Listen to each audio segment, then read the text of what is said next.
Hello, I'm Danny the Guide, and are you ready for today's special snippet of history? Today is the 8th of May 2020, and it's what we now know as VE Day. So what's VE Day? Well, it's the day that we call Victory in Europe Day, because it was May the 8th, 1945, that the German High Command finally signed the Act of Surrender, causing an end to war in Europe. It officially came into effect on 1 minute past midnight on the 9th of May. But do you think that the Londoners could wait to celebrate? No. And so the 8th of May, the revelry began and celebrations continued way into the early mornings of the 9th of May. And the day began like any other, with a thunderstorm. Thunderstorm. Thunderstorm. The worst that Britain had seen since September the 3rd, 1939. Ironically, this was the same day that we declared war on Germany. But a spot of rain wasn't going to stop the Londoners' resolve, and so the bunting was adorning the streets, the flags were flying, the church bells were pealing, and the only fires you were going to see today was from the bonfires to dance around. The only explosions that you were going to hear were from the firecrackers being lit in celebration. Famous hotels like the Ritz Hotel had parties into the morning where conga lines were being formed. And it's even said that Princess Elizabeth and Princess Margaret left the comfort of Buckingham Palace to join those conga lines at the Ritz. Princess Elizabeth is now our queen. At the Savoy Hotel, extra tables and chairs had to be fitted into the restaurant holding because people had been making reservations for this victory night since early 1941. People knew and had hope that the war was going to end and that they were going to celebrate in style. One of the only shops to stay open that morning was Harrods, that had the sign "God Save the King" adorned on it with the V for victory sign above it. And they stayed open because, well, they had a food hall and people wanted food and drink to help them celebrate in the merriment.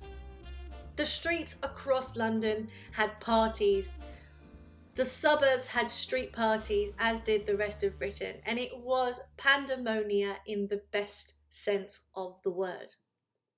A few speeches were made throughout the day. At 3 p.m, Winston Churchill came on, officially declaring that the High Command had signed the Act of Surrender. And at the end of the speech, he said, "Advance, Britannia! God save the King!" And of course, that became the headline of the evening's news. The royal family came out onto the royal balcony at least 8 times to cheering, celebratory crowds. And on one of those occasions, they actually brought out Prime Minister Winston Churchill with them. This was quite an auspicious occasion because it was one of the first times that a non-royal had actually gone out onto the balcony. But hey, it's Winston Churchill. He's the man that had the resolve to lead us into victory. Again, another speech was made by Winston Churchill, but this time at 6 p.m. And it was done live onto Parliament Street, where crowds listened over the loudspeakers, that he declared, "This is your victory."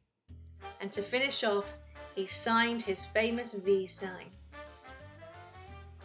This is when the crowd start cheering, "For he's a golly good fellow, for he's a jolly good fellow, for he's a jolly good fellow, which nobody can deny." And the final, most awaited speech of the day was from King George VI himself at 9 p.m, where upon finishing, an eruption of "God Save the King," and then the merriment began.